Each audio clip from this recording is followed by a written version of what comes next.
Televisión Española emitiendo en periodo de pruebas. Regule los mandos de su receptor con la ayuda de la carta de ajuste. Les recordamos que el día 28 de octubre iniciaremos las emisiones de una forma regular. Bona vesprada a totes i a tots. Ja hem deixat un tosse de rigor abans que estiguera a vindre. Agrair-vos de nou la vostra presència i, com no, agrair-li a Pepe i a Biel la deferència de voler vindre a presentar el llibre Biel i a presentar el seu treball directament. Pepe, avui venim així, bueno, quan la gent ha vist que es presentava el llibre de Pepe i aquesta gent m'ha preguntat: un altre llibre? Un altre? I jo dic, ai, cadascú fa, hi ha gent que li agrada veure molt la tele i hi ha gent que li agrada escriure. De fet, escriure pot ser una afició o fins i tot convertir-se en un ofici. Però bueno, la gent està bé, sobretot veure en una presentació del llibre este quòrum de gent està molt bé, no? I sobretot per aviat el fet de tindre un escriptor tan prolífic com pot ser Pepe, és un gust que els seus llibres, les seues novel·les fins i tot han arribat a fer-se gràcies al grup de Teatre Vico, un curs que va tindre prou repercussió també. Pepe realment ara el presentarà també un poc Biel, però bueno, tots coneixem aquí és Pepe, tots coneixem també afortunadament aquí és Biel, Biel Salzano ve com a professor de la universitat, especialista en teatre i en l'edat moderna, en principi és les seves disciplines de treball, però sobretot tot el tema de la literatura és un tema que li interessa i el tema del teatre i bueno, l'amistat amb Pepe també li ha fet avui vindre a presentar el seu llibre. Biel el coneixereu perquè encara que és il·lícita, vull dir, la seva vinculació a Biel és molt directa i sobretot també una vinculació que ve de temps allà, a banda de familiar actualment, sobretot pel tema del seu estudi per la nostra festa del Rei Páxaro. Ell és un gran especialista en aquest tema i ha escrit nombrosos i ha presentat nombroses conferències a través del Rei Páxaro i ha dignificat la figura del Rei Páxaro a través dels seus estudis. Així que jo soy el de fer-ho més llarg, són ells els protagonistes els que han de parlar. Moltíssimes gràcies a ells per estar al seu dia i moltíssimes gràcies també a tots per haver vingut. Moltes gràcies.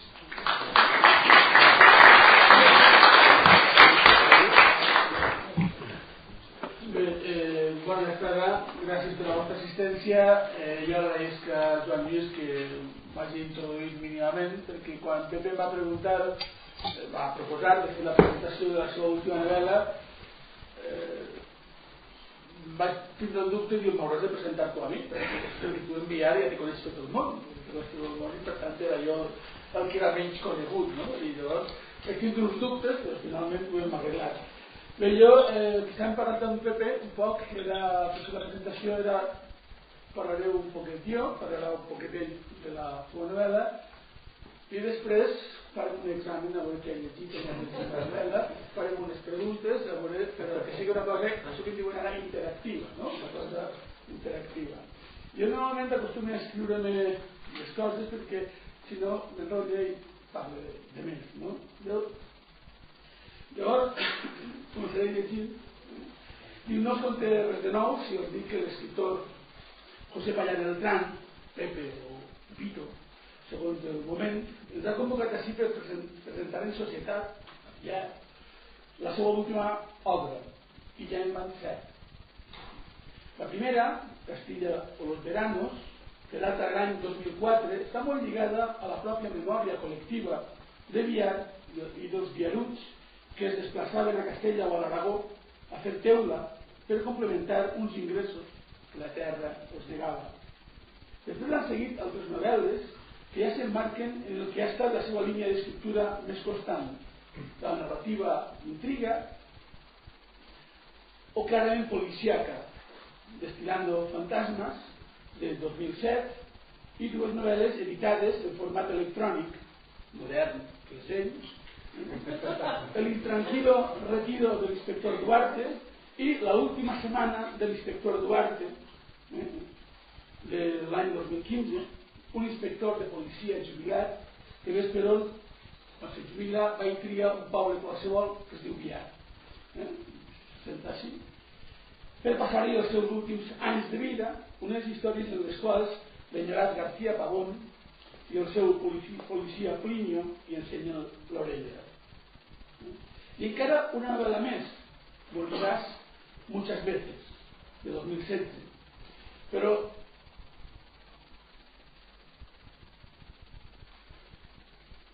he parlat de 7 obres i només en van 5.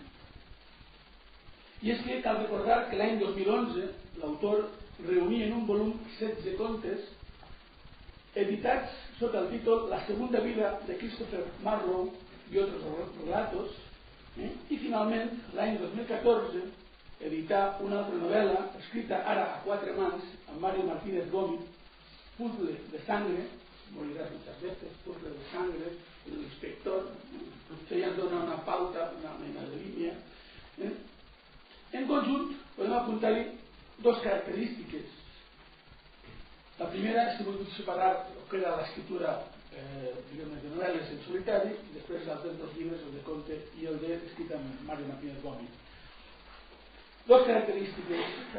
La primera, de caràcter intern, és el fet que, llevat del primer títol, Castilla los veranos, totes les obres tenen en comú el gust per la intriga, per l'ambient policia, els assassinats, morts violentes, etc. La segona característica, de caràcter extern, és que fins ara tots els títols han tingut una certa limitació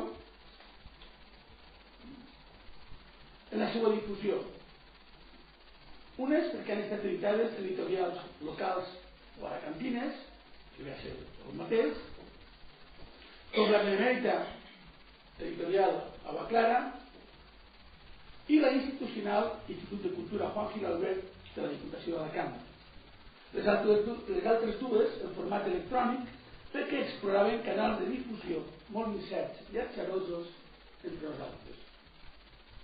Crec que en aquest context Pepe ha fet un pas de gegant i des d'aviat ha arribat a Àcaba, o quasi. Àcaba és una remotíssima ciutat situada en el golf del mateix nom, de terres de Jordània i llepada per les aigües del Mar Roig. D'aquí pren el seu nom l'editorial madrilenya que ha apostat per l'escriptura del nostre amic, Playa de Àcaba, una editorial jove i que forma part d'un moviment literari molt interessant avui dia, com són les editorials independents. Independent, en aquest cas, vol dir que no estan sotmeses, supeditades als circuits i peatges comercials, tot i el risc de deixar-s'hi la pell, d'arruïnar-se. Aposten sempre per la bona literatura i sobretot per aquells escriptors que apunten maneres i dels quals s'espera grans coses. En aquest sentit, passar d'editorials locals a una editorial xicoteta, però alineada en la nova literatura espanyola, ja suposa un punt molt important per a l'autor. Promes al directe. Sí. Ara Pepe comença a deixar les carreteres secundàries per a transitar per avingudes ben il·luminades que li poden permetre l'accés a les grans artèries i ciutats de la literatura. Enhorabona.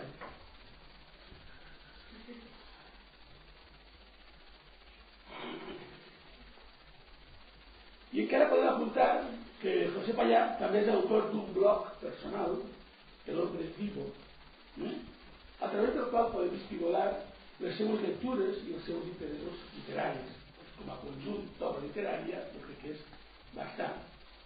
Però Pepe ens ha convocat per parlar de la seva última novel·la, Un elenco de perros, i tot i que no vull fer-ho molt llarg, és inevitable parlar d'unes altres obres seues, perquè Pepe és així. Igual se'n va a fer olives que a una junta de la Mare de Déu, o se'n va a Banyeres a fer de les xiques i els xics de l'Institut d'Estima en la Literatura, o, si es troba avorrit, va escriure un llibre. És en aquest últim cas que fa uns anys es va decidir a emprendre una tesi de doctorat que va defensar amb èxit l'any 2015 a la Universitat d'Alacant. El tema, per la direcció del professor Juan Antonio Ríos, era Alfonso Paso i el teatre espanyol durant el franquismo. Enguany, si no ho saben ja ho avance, el Servei de Publicacions de la Universitat d'Alacant li publicarà una part de la investigació de la tesi, que apareixerà amb el títol d'Alfonso Paso, autor. Per què escolta tot això?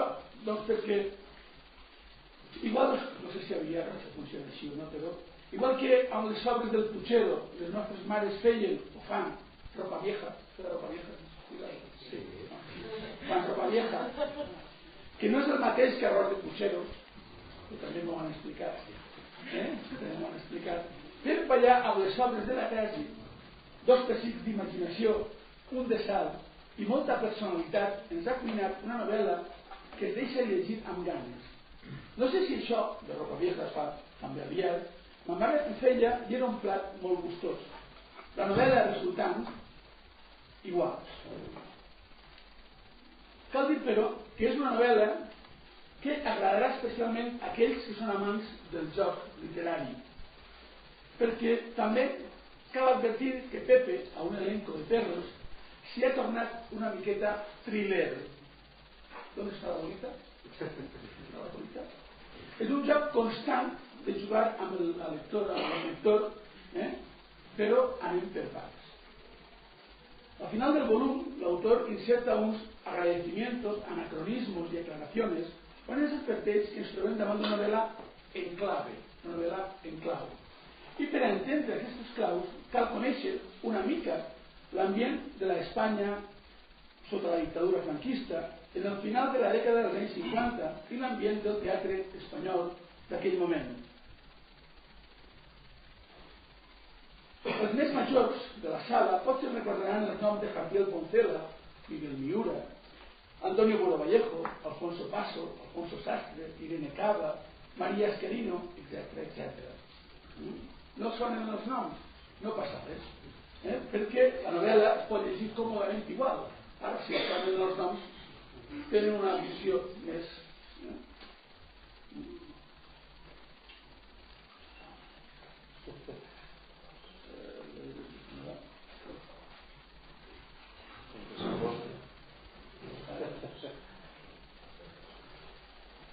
No passa res perquè la novel·la es pot llegir còmodament, tot i que no s'hi apreciaran els homenatges, les malícies i una part dels divertimentos que Pepe va insertant així i allà.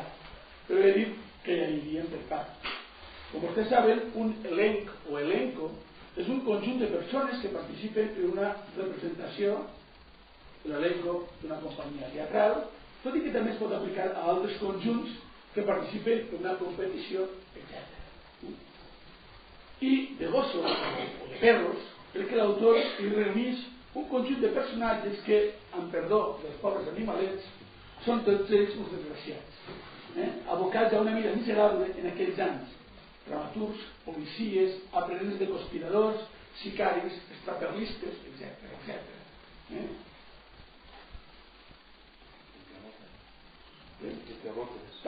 Tirabotes també, una sèrie de personatges que tenen una vida miserable, estiguen en l'escala social que siguin. I quin és l'argument de la novel·la? L'argument de la novel·la parla de dos pobres xics, un d'un poble que es diu Apis, que ja és un referent, una narrativa de Pepe, i un altre d'Alacant, es troben a la Mili, el jove de Villar, Antonio Gil Valdés, va a Madrid a buscar-se la vida com a escriptor, retroba l'amic de la Mili i intenten buscar-se la Mili i acaben conspirant una conspiració de comèdia contra la figura de Franco el mateix dia que s'inaugura el Valle de los Caídos. Per tant, una història rocambolesca amb una sèrie de situacions que es van travessant per aquí i per allà i que acaba de manera miserable com acaben totes les vides d'aquests personatges. Això molt sintèticament, no vull tampoc agafar la part que ja ens ha d'explicar, però sí que vull remarcar que un dels esforços més notables de Fallar és pensar, concebre l'estructura de la novel·la, perquè és allò que vostè deia en tots els respectes, del thriller, no és la bonita? El que ens ofereix és una obra de teatre que té una lloa, que té 3 actes, que entre el primer acte i el segon acte incorpora un entremès, que entre el segon i el tercer incorpora una jàcara i que al final, el fi de festa és una moixiganga, és una mena de traca final, que són els cànons que més o menys Lope de Vega ja apuntava en el arte nuevo a hacer comedias en el barroc, i que els seus imitadors, seguidors, van convertir en el model del teatre espanyol durant el segle X i el segle XIX. Però, òbviament, això és una mena de trampa que ens fa l'autor, perquè ell està escrivint una novel·la. El que passa que l'estructura la supedita com una mena d'homenatge a l'ambient que ell està descrivint d'aquests anys, dels anys de final dels 50, i busca aquesta estructura. Però contínuament es va escamotejant, es va enganyant, intenta enganyar, no? Intenta dir si el lector no està bé, què ha passat?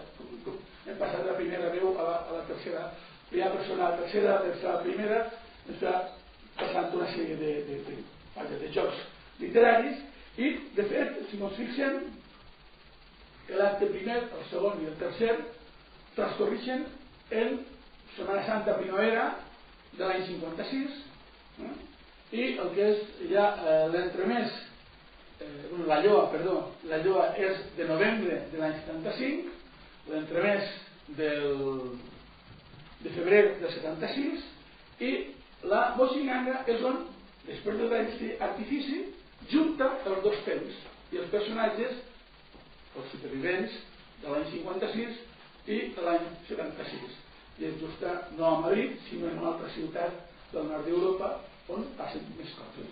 Per tant, es va juntant una sèrie de qüestions.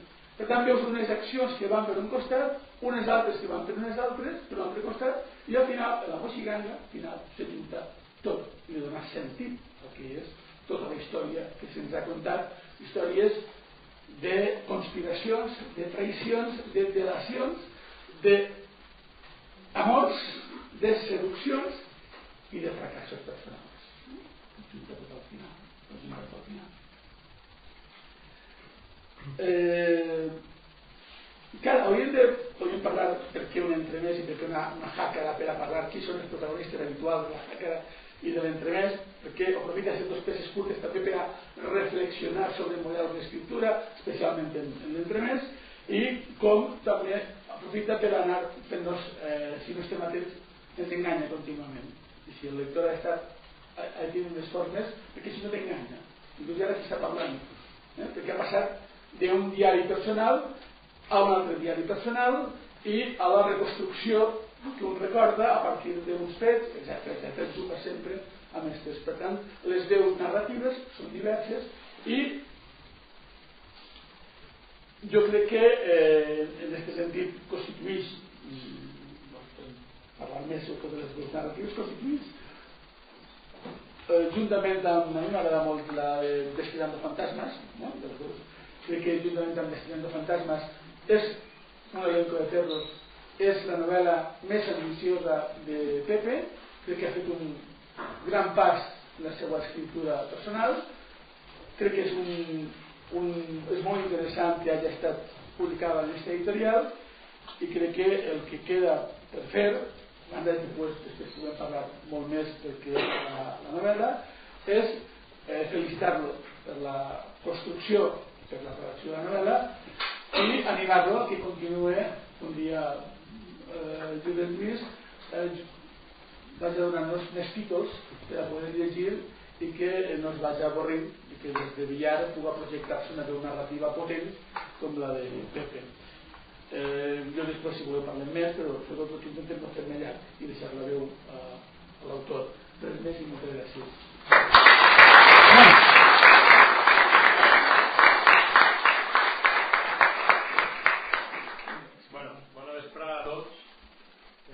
Gràcies a tots per vindre.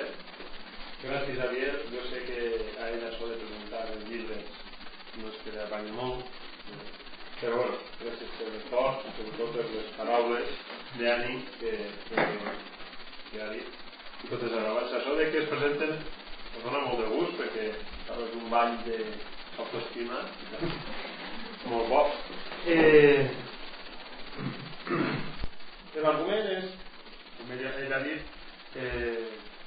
gira entorn al món teatral, i l'època dels 50 és perquè la idea més se va ocorrir quan estava immers en plena tesis doctoral.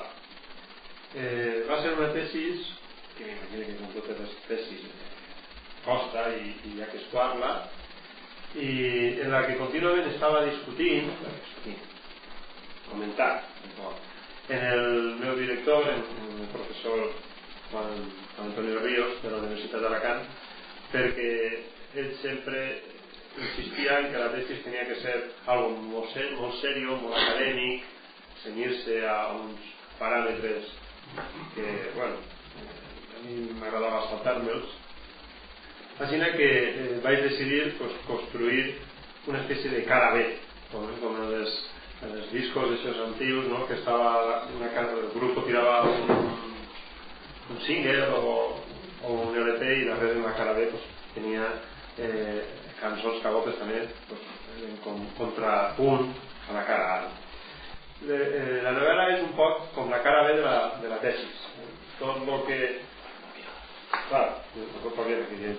que no em va deixar, o algunes coses, és ficció, i la tesis no és ficció, però totes algunes coses, alguns comentaris, algunes anècdotes, etc., que anava trobant mentre anava buscant documentació per la tesis, i el director no va juzgar convenient, amb bon criteri, evidentment, és el que sap, doncs vaig decidir construir la novel·la. Necessitava, després d'estar 5 o 6 anys pegant-li voltes al món del teatre espanyol dels anys 50, saben tot l'elenco de persones, d'actors, d'actrius, directors, doncs d'alguna manera tenia que donar-li un poc d'eixiaix. Encara que partim d'eixa base, que és una base que podríem dir històrica, la novel·la no és des de luego una novel·la històrica.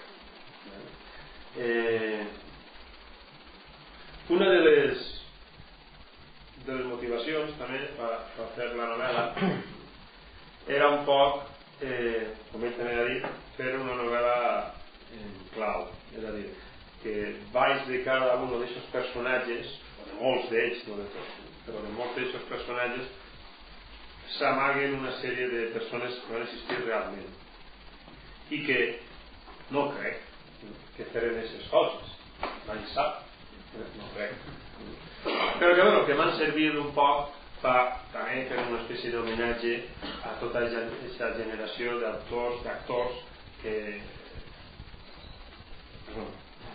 en un moment delicat del país, la dictadura, van intentar un poc aportar una espècie de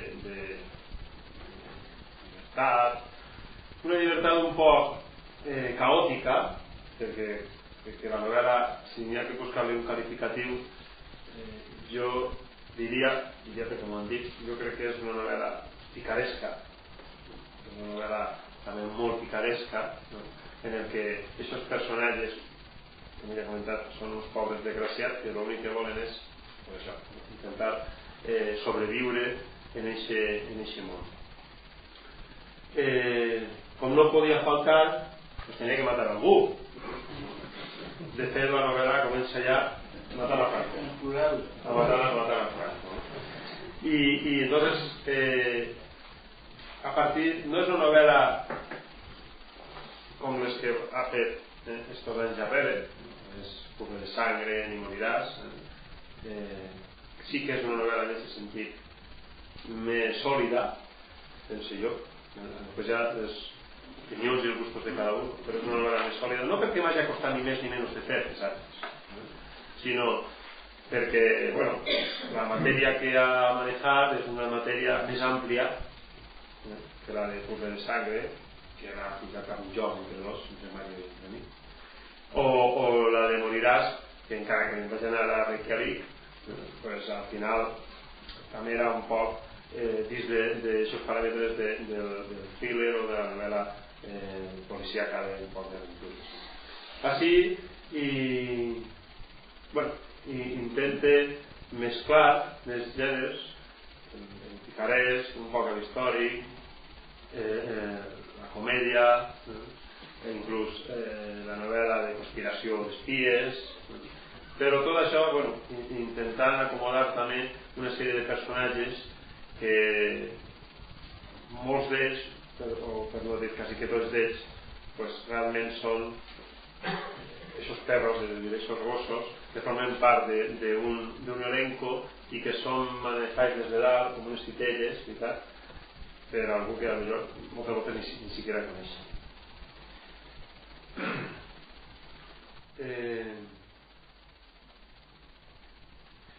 La idea va vindre per una imatge, no? Que després va ser el primer capítol, que no és realment l'inici de la novel·la, però sí el primer capítol del primer acte.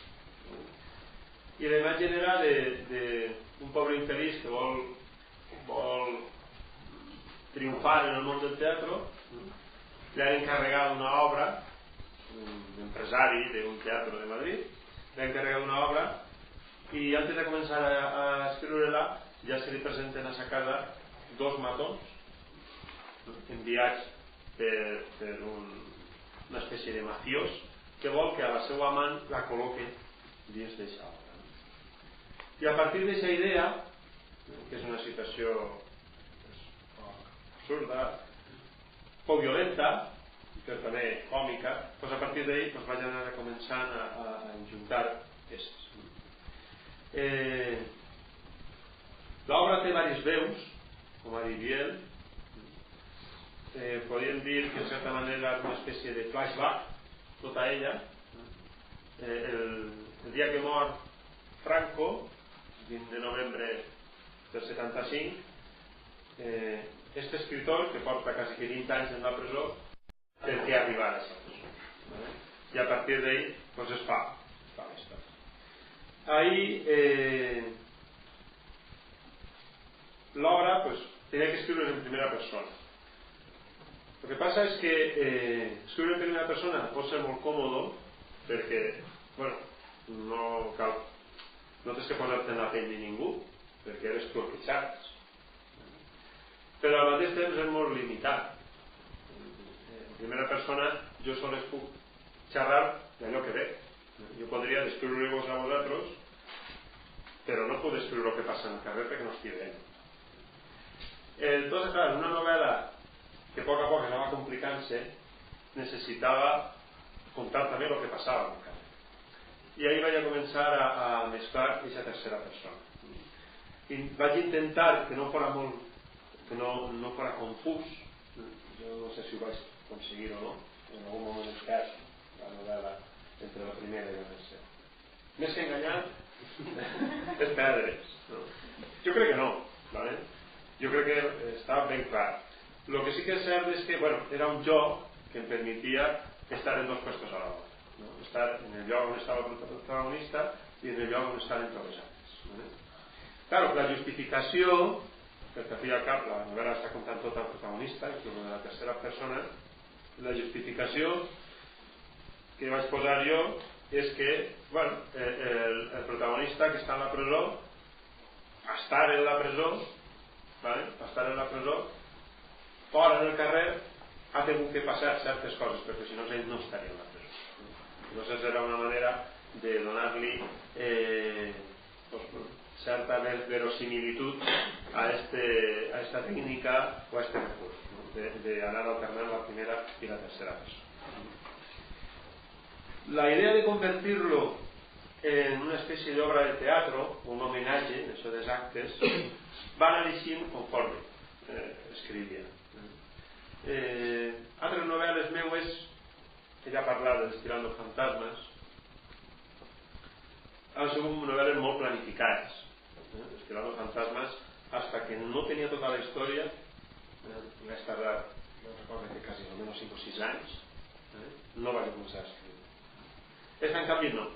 Esta en canvi tenia aquesta espècie d'imatge de dos matons en una habitació d'una pensió pegant-li una palissa a uno perquè contraten una xica i quan se'n van aquell no sap ni siquiera què és aquesta xica i a partir d'ahí vaig anar construint, anava frenant-me, anava adelantant-me, anava buscant més documentació o repassar alguna que ja tenia degut a la tesis, i va anar construint-se. No sabia molt bé on arribar, i bueno, al final vaig arribar a un lloc.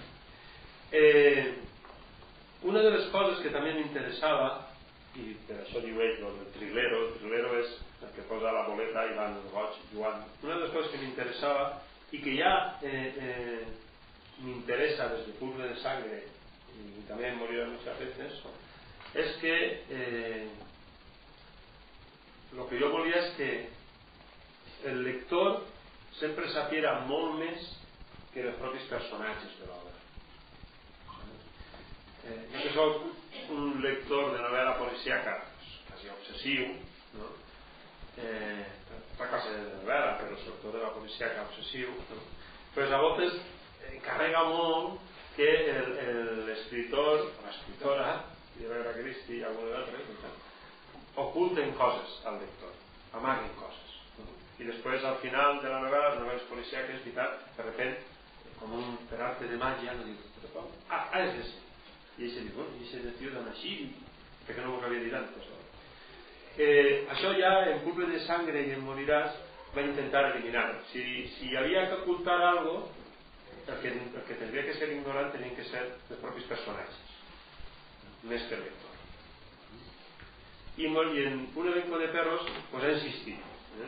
Crec que més treballat, a voltes no tan obvi, fins que no arribés a la part final, com ella ha dit, no és tan clar, però sí que quan uno tanca la novel·la té la sensació de que ell sap tota la història i els personatges que n'hi ha, tots els personatges que n'hi ha, ningú no sap la història completa, o tots tenen una versió pròpia de la seva història. L'Antonio Gil Valdés, que és un poc un homenatge també a Alfonso Paso li diuen Alfonso Paso Gil. Antonio Gil Valdés sap una part de la seva història que ell pensa que és la verdadera, l'autèntica, i que és la que ens està contant a nosaltres. Sylvain, que és el seu amic d'Emili, que després és l'amic en el món del teatre també,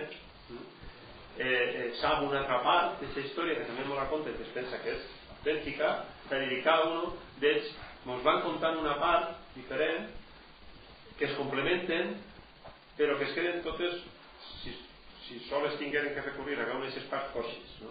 Com nosaltres som els que mirem des de dalt, aquesta imatge de la picaresca del Diablo Cojuelo que alçava les...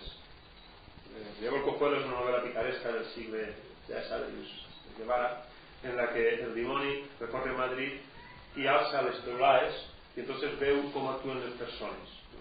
Pues un poc en aquesta novel·la, que té molt de picaresca, el que volia donar era això, no? La sensació de que nosaltres com a lectors ho sabem tot, podem unir d'aquestes peces d'aquest mosaic o d'aquest puzzle i en canvi els personatges els que realment estan dins d'aquesta història com si foren formiguetes, ells sols saben la seua i a voltes la seua ni siquiera és la que ells pensen que és. Això és el que respecta a la part tècnica. La part de l'argument pues, tampoc és qüestió de contar-nos molt més, no? Perquè entonces no aneu a llegir-la i ja anirem mal.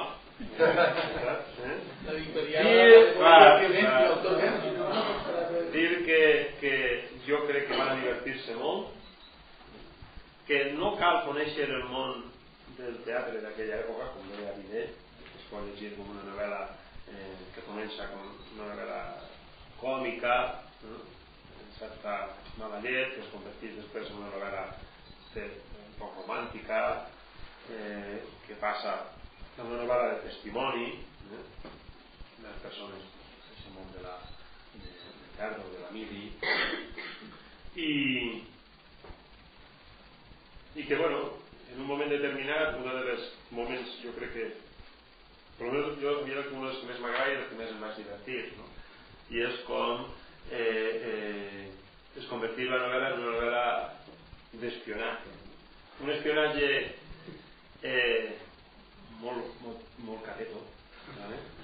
molt cutre, però...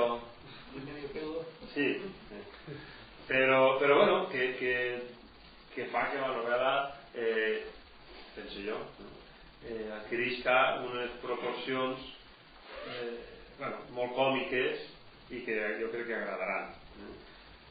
Per fer-vos un poc una idea, està a punt d'inaugurar-se Televisió Espanyola. Entonces, pues, fan falta guionistes para crear programes. Aquí se us ocorreix triar o buscar com a guionistes pues, autors teatrals que ja tenen experiència. Entonces lo que les demanen és adaptar obres del teatre clàssic para ser rodats. Resulta que un grup d'estos escritors pertenecen al Partit Comunista, que es clandestino. Entonces decidixen gravar mensajes subliminals, ¿no?, en aquestes adaptacions, según ells, per derrocar el règim, ¿no? És una novel·la d'ingenus, ¿no?, de gent que pensa que la paraula a voltes pot canviar, ¿no? I bueno, com es forma aquesta confabulació d'actors i les pseudònims que cada un d'ells van pillar, van prenent per si els pilla la policia no ser coneguts, però bueno, va mesclant-se i este Antonio Gil pues, és un d'aquests autors que es posa a treballar en tots els demés i entra al mateix temps en aquesta confabulació de pacotilla, o política de pacotilla. Al final ella ha parlat, jo també vull acabar, perquè m'agradaria, jo sé que molts de vosaltres, alguns de vosaltres sí que l'han llegia, i jo crec que per una volta, després de 100 novel·les així, ja va ser una que pregunteu, perquè que no pregunte, no. Claro, es que al final pero cansa y ella parlava al final de l'obra hi ha una espècie d'agraïment, evidentment, i també d'anacronisme o d'aclarir alguns anacronismes. Bueno, juga en la història, no, per això dic que no és una novel·la històrica. N'hi ha ahí aconteixements que no passen en la fecha en la que jo dic que passen. Jo li dono una fecha d'inauguració a la Televisió Espanyola que no és la que realment va tindre, li dono una fecha a la inauguració del Valle de los Caídos que tampoc és la que realment va tindre, i al final pues, dic realment on estan aquests anacronismes, per si algú despistat, no, es pensa, que burro etcètera, que no té ni idea, i així és. Fa molts anys, no fa tants, però el temps ara passa més ràpid, que fa 30 anys, doncs, fa uns anys, jo recorde quan vaig veure una pel·lícula, imagina que alguns de vosaltres també haureu vist, que es deia Malditos Bastardos, que era sobre la Segona Guerra Mundial, de Quentin Tarantino. En aquesta pel·lícula, un moment de la pel·lícula quasi que al final, Hitler, que estava passant la Segona Guerra Mundial, Hitler, que estava veient una pel·lícula en un cine de París, és assassinat per un comando. Els que sabem història, és que tot el món crec jo, que sabem molta història, sap que Hitler no va ser assassinat en un cine. Quan jo la vaig veure per primera volta a la pel·lícula en un cine, em vaig dir per m'enfadar, perquè jo pensava en els meus alumnes i en lo que ens en perdonen, el curteig que a voltes pareixen, i clar, jo pensava i dic, estos xiquets quan veuen la pel·lícula van a creure's que a Hitler el van matar en un cine, i dic, ui, això, però després vaig estar pegant i voltes i vaig pensar, bueno, i per què no? Realment no és ningú fallo ni res, és simplement tot el món sap, per almenys, que Hitler no va morir en un cine, no? Però bueno, si jo vull que mori en un cine, a voltes la ficció també consisteix en això, pillar un fet històric real i adaptar-lo als seus conveniències.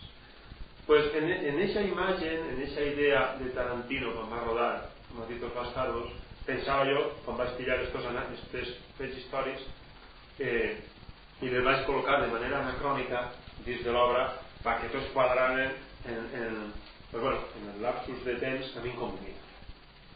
Agarra els dos moments i hi ha coses que no te quadren, me deixo posar aquí i ja està. Perquè al fin i al cap això consisteix també el treball d'un escritor que com dia Borges era el hacedor, el que crea les coses. Al principi hi ha una advertència de l'autor, no? I parla un poc d'això, de que el autor diu, el autor es consciente de haber incurrido en muchos anacronismos, ¿vale? Dados los hechos históricos, privilegio del novelista es inventar unos nuevos, o al menos reinventar los viejos, o reubicarlos en otro lugar o en otro tiempo. Y pillo unes paraules d'un director de cine, Stanley Donen, que és el director de Cantando bajo la lluvia, que le iba a preguntar una volta que era musical, ¿no? Entonces él va a contestar que un musical puede ser cualquier cosa, pero nunca será la realidad. Pues bueno, esta novela puede ser cualquier cosa, pero no es la realidad, no va a ser la realidad, ¿vale? Y bueno, yo creo que ya tarde de parlar, ya está, y os convide a llegir-la, adentrar-vos, la llegir allà en aquestes pàgines i moltes gràcies per haver-me sentit.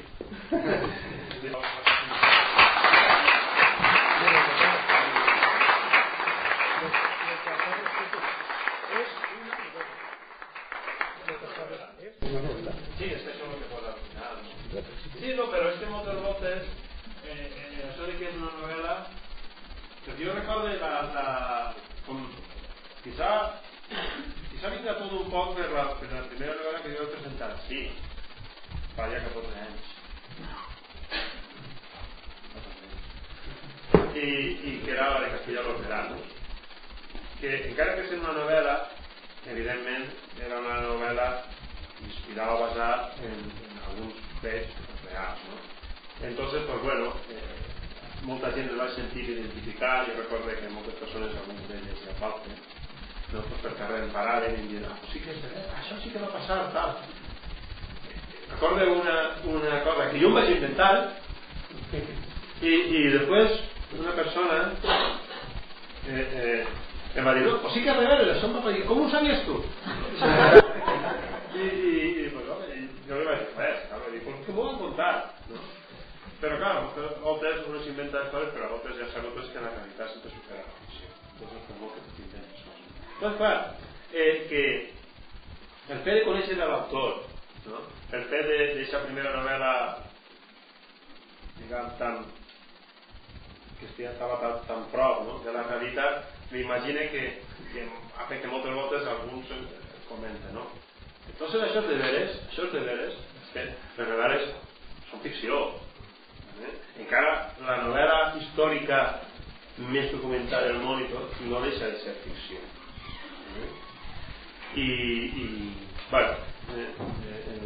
Esta novel·la que sí que està més prop dels fets històrics, hi ha muchas veces, serà més difícil, un curve de sangre, però així que està més prop dels fets històrics, pues convenia, jo crec que al principi deixar-ho molt claret, i sobretot perquè ningú tingui aquesta sorpresa o aquestes ganes de dir, mira, Pepito s'ha equivocat, així ha posat una fetxa que no. Algú vol comentar? Ja, pregunteu alguna cosa? Si no parleu, nosaltres continuem, Aquí no tanque. Tens algunes preguntes preparades? Si no tenen ells... Jo volia dir una cosa, Pepe. Per mi m'encanta la novel·la, l'he llegit, i és la menys negra de totes les que té. Sí, per suposo. És una novel·la que jo dic que és satírica, caòtica i històrica. tu dius que no és històrica, pues és històrica caòtica, és una història caòtica, no? I jo penso que independentment que es comentant de Pule de Sangre i tal, que també estava bé, però esta és la que més m'ha agradat per tot, per la ironia que tens, per el joc com estem parlant primera, tercera persona, per tota la mala llet, a voltes esos xistes que poses allí, en tota la seva intencionalitat, algo de, i no dic que sia d'erotisme, però bueno, algo que té també mesclat, i tot això fa que estiguis molt interessat en la novel·la, i quan acabes dius, joli, i s'ha acabat. Jo, la veritat és que vos convide a que la lliscau, és espectacular. Hi ha una sèrie de novel·les o pel·lícules que en els últims anys, en els últims 20 anys s'han produït molt, que són les novel·les que tenen a veure amb la memòria històrica, etc. Així no estem davant d'un cas d'estos, estem, com diríem, en un dels decorats més o menys de cartopedra d'aquella televisió espanyola, on se situa un paisatge amb unes figures. Òbviament ell està treballant en la tesi, ho ha dit, i està treballant en la tesi, per això jo volia fer referència de com hi ha tota una sèrie de materials, d'ambients, està molt centrat en Madrid, en un determinat barri, en determinats, a Gran Via, cap amunt, a Gran Via, cap avall, tot un ambient molt determinat, i situa ahí tota una sèrie de personatges que, com ella ha recordat ara, estan dirigits per un director que no es veu, i que són peleles, que al final, en les seues aspiracions de triomfar a la capital, triomfar al jove que va del poble i que espera, és un dels joves prometedors i per això el fiquen en la conspiració, i els altres, i al final, el que sorprèn també és que tot el món acaba delatant el que és més amic. Tot el món acaba delatant el que és més amic, i uns acaben enganyant els altres. Fins i tot el mateix, un dels dos protagonistes de Madrid acaba traint també el seu gran amor, per tant s'acaba. No, es que son claro, es que el hecho de perros por ser eso que no suena en la canción no suena tan, no? Pero té altres connotacions, però bueno, perro i tal moltes voltes també té una connotació en castellà molt forta com a insult. Si algú és un gos és un adult, però en castellà no diu que és un perro, és una altra cosa. Pot ser un poc desgraciat, no? Com les col·loquio de perro de antes i tal, però pot ser també una persona poc cruel. Cal dir també que Pepe fa un esforç d'arrimar-se o d'aproximar-se a l'idioma del moment, al castellà del moment, i a voltes també costa en el sentit de aquesta paraula que volia dir, quina accepció té aquí, per fer un curs també del diccionari i també el fills al lector, perquè va també aproximar-se a un castellà que es pot sonar antiu però que estem parlant dels anys 50, dels 60. És un castellà de comèdia en aquesta època, claro, un castellà de comèdia de los de Rubio, de pintura, de arte i tot això. I bueno, ahí hi ha diversos registres també, tinguem en compte que la història la conta un presidiari, una persona que porta, com ell diu, 20 anys apretando el culo a la prisió. I claro, ahí entonces també és un llenguatge molt carregat a voltes, no? De paraules malsonants, no? D'expressions més de particulàries o carceràries que, bueno, que van que es mesclen en l'idioma propi del món de la faràndula també, amb compte de records i això.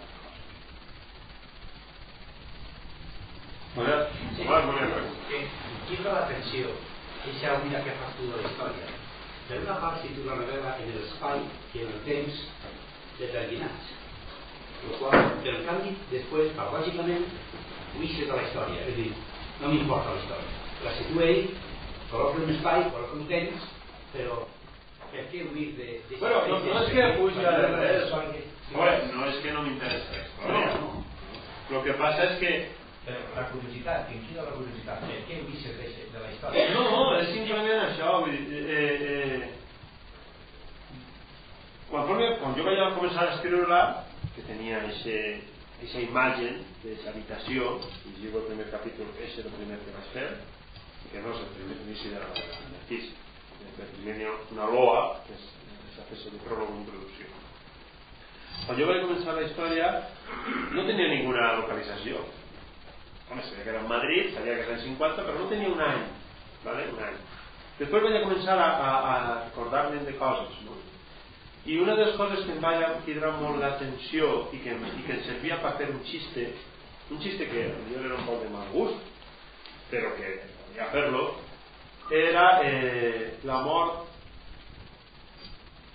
accidental, ¿vale?, de l'infant Alfonso en Estoril, ¿vale?, en la Setmana Santa del 56, ¿vale?, quan justament, no, Joan, els dos germans, Juan Carlos, que és un procés, evidentment, és un germà, no? Juan Carlos que anava a passar allí la Setmana Santa amb sus pares, que estan exiliats en Portugal, se li dispara la pistola i mata el germà. I bueno, m'agradava que això apareguera en l'obra, entonces, perquè hi ha un xiste ahí del títol de la comèdia del autor, no? Entonces vaig dir, bueno, pues los 56 vaig buscar en un calendari d'estos universals que caia el diumenge de Rams, quina fetxa era, tal, que és una curiositat, ni fer una cosa feta, enguany la Setmana Santa d'enguany és exactament els mateixos dies dels mateixos mesos que la del llibre. D'enguany el diumenge de Rams va ser el 25 de març, que és quan comença la història. O sigui que en el 56 va ser exactament igual, ¿vale? Y a partir de ahí, bueno, vaig a començar a crear la història. Me se va ocurrir lo de la televisión española, que era ese año, pero no era, como yo digo ahí, el día del Corpus Christi, sino que era en octubre, el día de Santo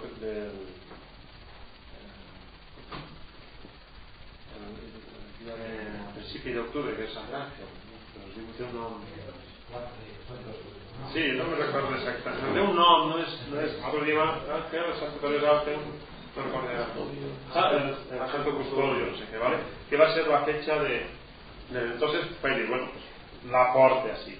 Claro, la porte así perquè la història no podia allargar-se en 2 mesos, ¿vale? Quan tens a un grup de confabuladors de chicha y nabo, ¿vale? Claro, no poden aguantar 2 mesos, no tenen ni la infraestructura ni tenen res, són 4 pelagatos que, bueno, que se junten i es pensen que van a canviar el món, i això no pot durar molt, entonces no podia allargar-la molt més. A Gregory Peck, claro, a Gregory Peck, a Ingrid Bergman y a todo eso, ¿no? Y entonces no podía allargarla, claro, yo necesitaba también un final apoteosi, y si esta gent volia destruir el règim, o per lo menos, si no destruirlo, socavarlo un poquetet, ¿no? A través de esos mensajes subliminals y del humor, etcétera, pues bueno, qué millor que el discurs d'inauguració del Valle de los Caídos.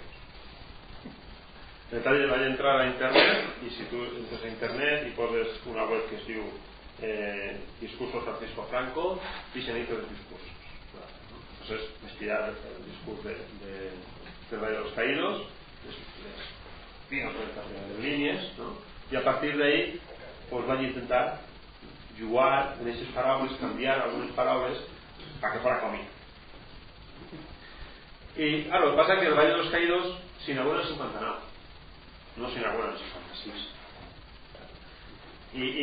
Pero bueno, tenía que estar ahí también. Claro, entonces això es diu que no és fugir de la història, sinó pillar la història a la nova conveniència, a la novel·la, no? I col·locar-la, ¿vale? Que és per això el d'exemple que a mi va donar, que al principi va molestar, però que després ho vaig entendre, quizá perquè jo tenia que fer-ho també, claro, que era el de Malditos Bastardos, ¿no? Bueno, que la història està ahí, la història mayúscula està ahí, pero bueno, jo puc pillar això i construir a partir d'aquesta història majúscula el que en un dia una intrahistòria, no? Això també és un poc la història és una monodia, una imatge molt bonica, una monodia que la història eren les oles que arriben a la playa, no? Colón va descobrir Amèrica, Cortés va conquistar México, Napoleón va invadir Rússia. Això és la història, les oles que arriben a la playa. La intrahistòria és les corrents subterranis que fan que tot això és possible. Bertolt Brecht sempre deia Colón descubrió Amèrica i ell sempre deia estava soles, no portava ni siquiera un cuiner en el barco, soles ell ho va fer, ¿vale? Napoleón va invadir Rússia, soles ell, no portava la gran armada de quasi 1 milió de soldats, soles ell ho va fer, no? En els llibres d'història apareixen aquests noms importants, aquestes fetges molt importants, però moltes vegades ens oblidem que això són simplement fetges i que baix d'això té que haver aquests corrents que fan possible l'ola. Entonces això és un poc sàtira, homenatge de tot un poquet, no?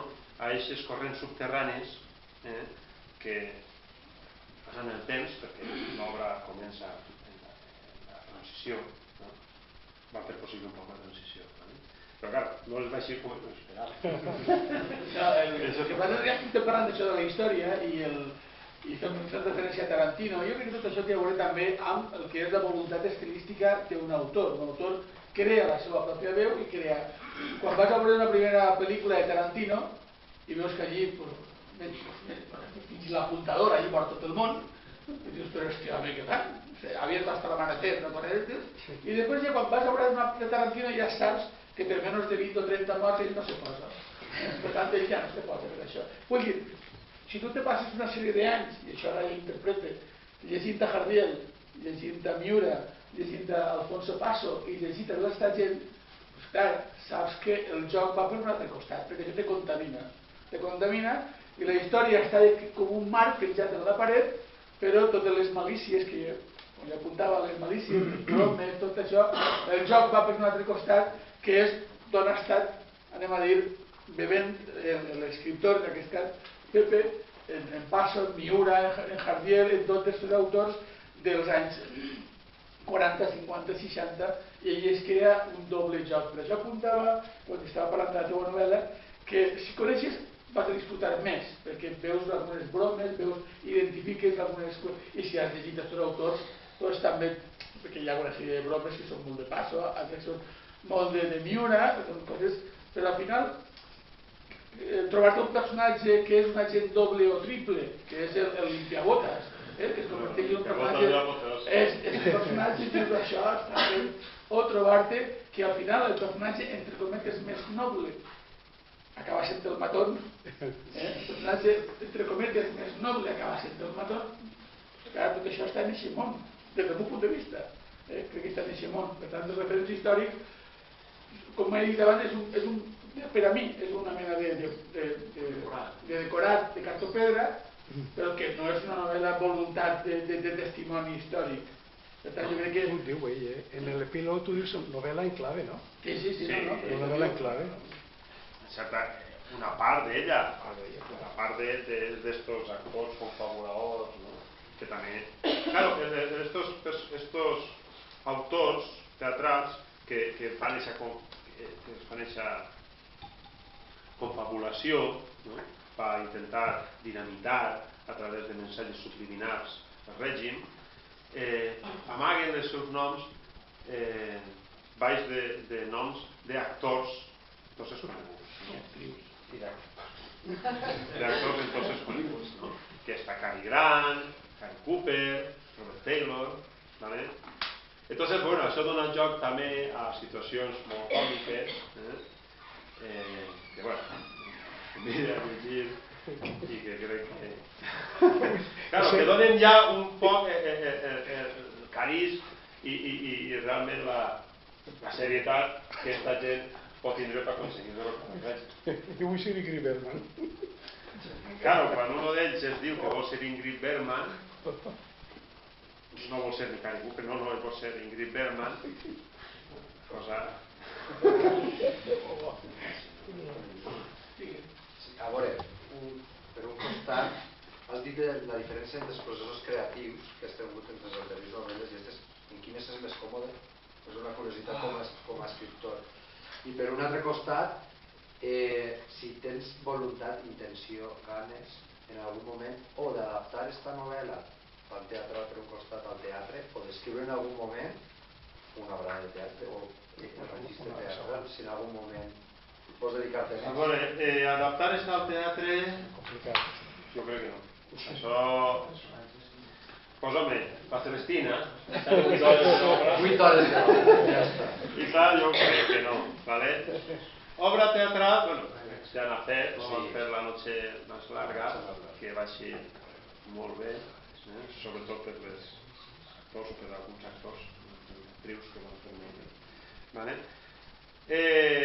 Pedro sap que estic pegant-li molt de temps ja voltes a una obra de teatre, de la que tingui el principi i tingui el final, però falta lo del mig, que és una obra que així apareix mencionat i que de fet és la que ell escriu, la que ell estrena, que l'actor estrena és eixa. El que passa que aquí sí està sol és el principi i no n'hi ha res més. I... còmodo. A veure, a millor el grup fa una tonteria, però és que no estic mai còmode.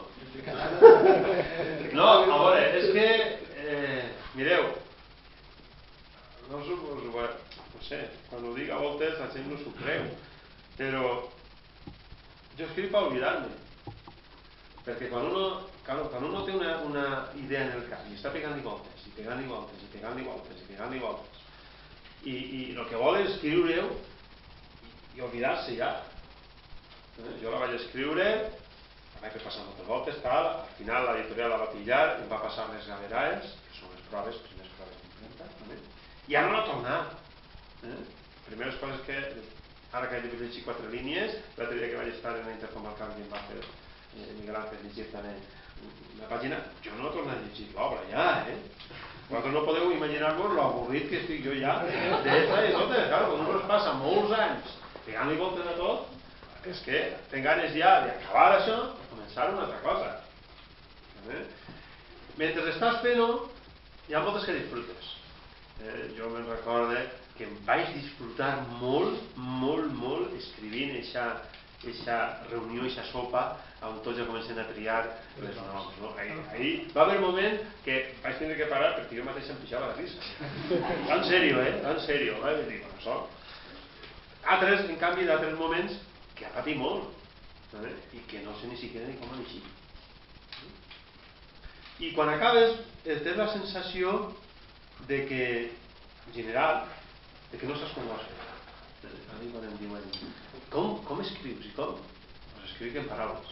Però ja està, és que moltes voltes no sap uno com ho ha fet. Per lo que quan jo vaig a començar a escriure aquesta obra Después de Puzzle, ¿no? ¿Es después de Puzzle? Sí, diguem que claro, és que encara que les obres ixen escalonadament no sempre és el mateix orden en el que has escrit, no? Ara, per exemple, tinc tres obres en un caixó. Fa mesos i mesos que no escric res. Claro, si aquestes obres comencen a eixir any a any, diuen, és que tio no para. No és que no para, és que en un moment determinat, en un any a lo millor escrius prou i després pots passar-te molt de temps sense escriure físicament, perquè així sempre està un escrivint. I de fet una que vaig concluir en estes Nadals portava 12 anys. L'havia començat fa 12 anys. L'havia començat fa 12 anys, i a poc havia anat fent-la. A voltes anys sencers sense obrir-la siquiera. Després a millor me venia una idea i estava un mes o 2 mesos sols fent això. I la vaig acabar després de 12 anys estes Nadals.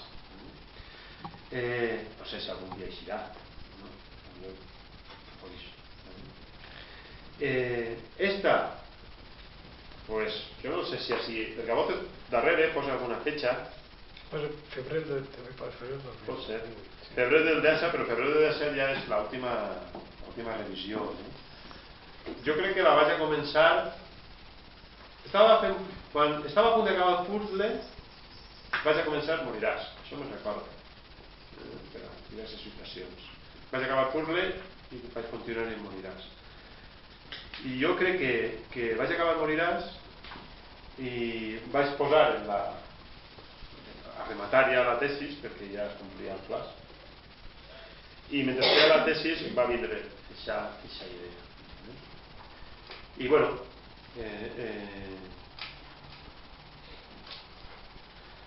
no sé, fetges exactes realment no sé. I el fet, com escrius, quan escrius, és que moltes voltes no sabria dir-ho. Pepe, quan vas a millorar a començar aquesta novel·la, perquè enganxa, no? Al principi, per els personatges coneguts, per el llenguatge tan, diguem, dur, em va enganxar, no? Perquè és un llenguatge, diguem, actual, perquè és... Bueno, entonces també era, Sí, perquè és un llenguatge de carrer, quasi. Entonces això, pareix que no dic jo la pregunta. ¿Tú vas a pensar en clavar todo ese material para que de entrada enganche? Dic jo.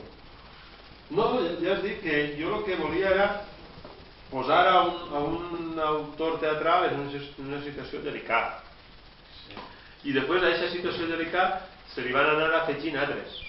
La situació era tinc que fer una obra de teatre, tinc que entregar-la en tal plaç. Per no tindre... Si tinc el nom ja ni me'n recordo. I damunt un tio impressionant va dir-me que una de les personatges d'aquesta obra de teatre té que fer-la la seva amant, quan jo no estic una línia ni sé de què va anar l'obra. Aquesta era la situació de partida. Després van anar sorgint altres que van anar, no sé si desplaçant a eixa, però sí, per almenys complementant-se, com és la de la confabulació de Televisió Espanyola, la d'estos autors convertits en una espècie d'espies, la de la inauguració del Valle de los Caídos. Vull dir que eren situacions que anaven acudint. Pareix molt fàcil això, però és de veure, que anaven acudint. Després anava, algunes les feia quadrar i altres a soltar-los. D'eixia no tenia. Igual que altres ja t'ha dit, que altres novel·les sabia quan començava, com acabava, ho sabia tot. En esta no.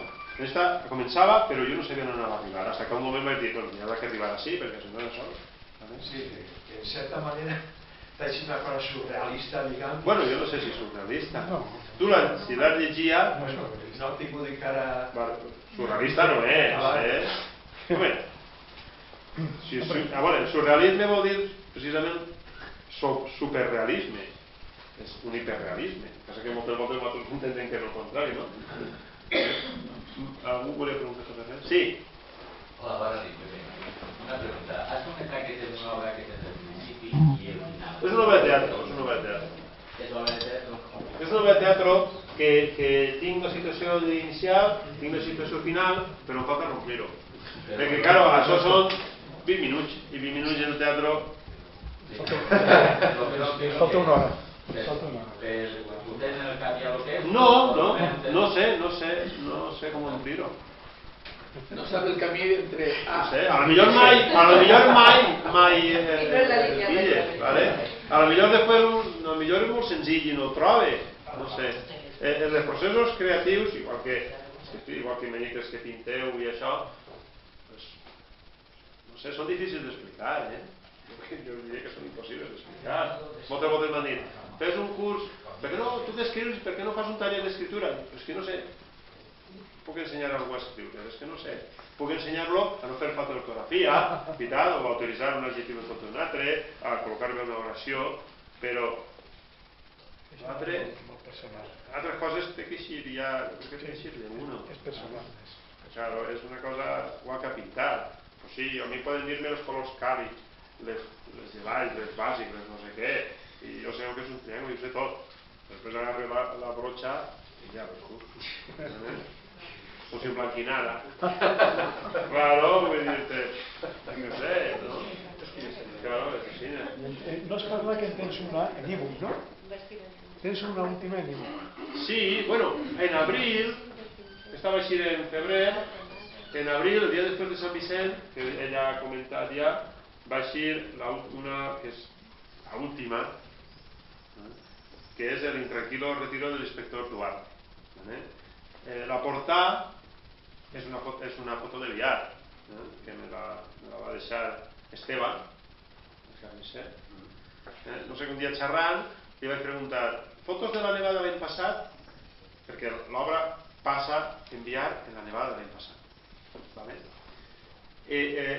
Fotos de... Sí, entonces me va ensenyar algunes i hi havia algunes que em van apanyar. Les vaig enviar a Madrid a l'editorial i les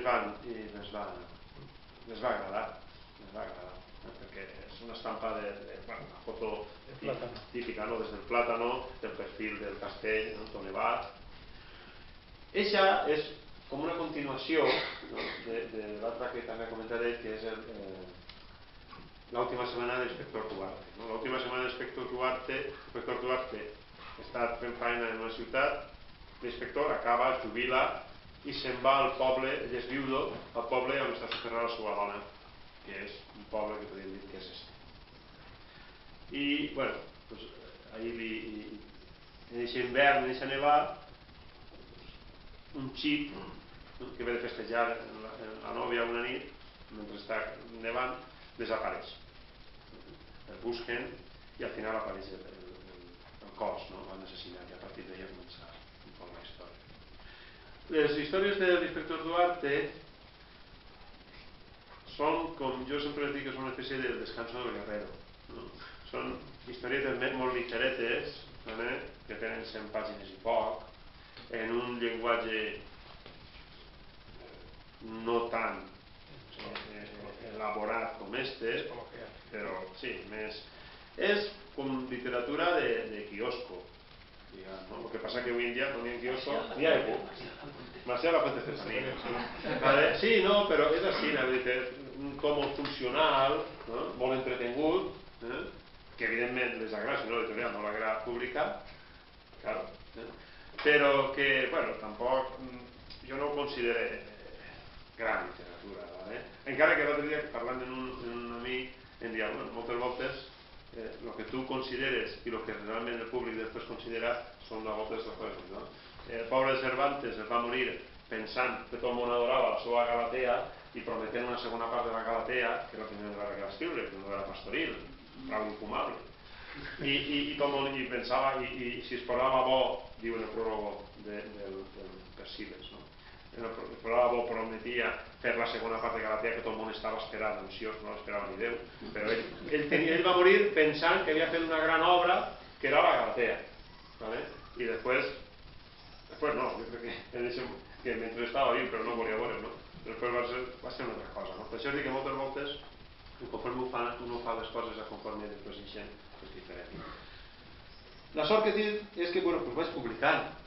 Vaig publicant en editorials als que aconseguís enganyar i confien en mi, publicant-me i, bueno, de poquet, no sé, fins que em cansa d'escriure. De tota manera, ara que dic d'això, jo sí que voldria insistir una volta més, i és que vas intentant enganyar les editorials i amb el respecte per a les editorials que t'han publicat anteriorment, a la Clara o la mateixa Diputació, amb tot el respecte que restes editorials, perquè jo crec que el camí és este, és anar intentant enganyar a les editorials perquè jugues en una altra lliga. Estàs, el fet de col·locar un títol en un catàleg d'una editorial competitiva que té una difusió i una distribució entre firmes que tenen gent que està intentant obrir-se camí, que és la nova literatura, és el camí. Jo crec que en relació a totes les altres obres que has fet, tots els gustos de cadascú, de la novel·la més policiaca, més tal, el fet de col·locar un títol en un catàleg com este editorial, jo crec que realment, i us ho dic sincerament, és molt important. Molt important. Això no vol dir que l'editorial esta no quede més. No per este títol, sinó perquè aposten per la nova literatura.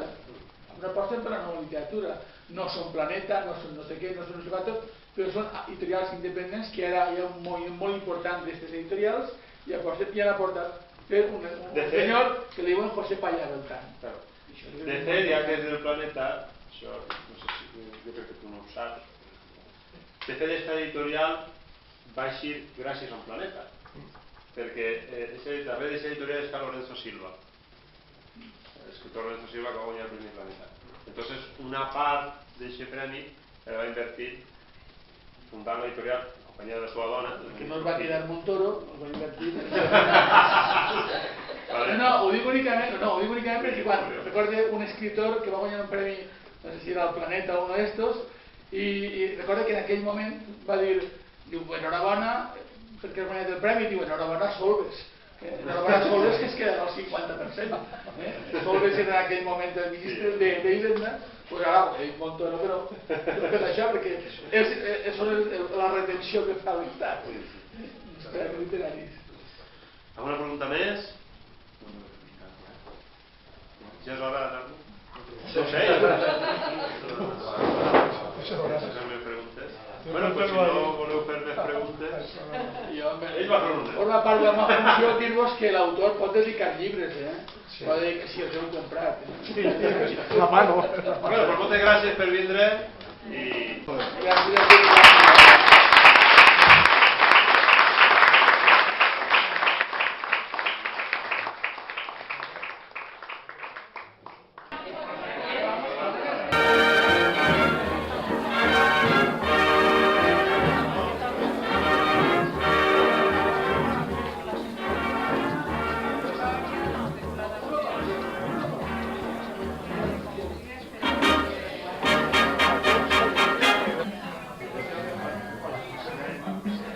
La televisión pronto llegará y yo te cantaré y tú me verás.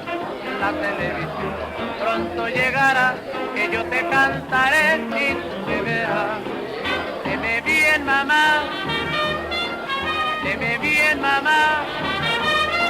Aquí hace falta la televisión, aquí hace falta la televisión. Vaya mano del cielo.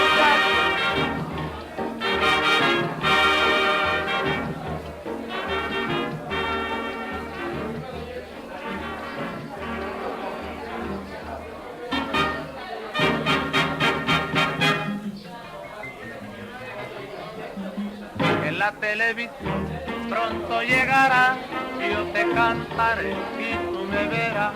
La televisión pronto llegará que yo te cantaré y tú me verás. Deme bien mamá, deme bien mamá. Aquí hace falta la televisión, aquí hace falta la televisión.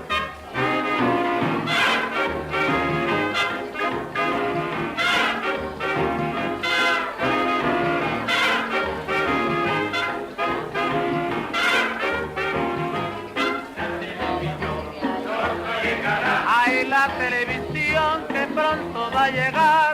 La televisión pronto llegará. Ay, mira, mira el mundo, ponme ya a bailar. La televisión pronto llegará. Un verso en la tumbadora y ponme ya a gozar. La televisión pronto llegará. Ahora viene el mambo y ponme ya a bailar. Colán.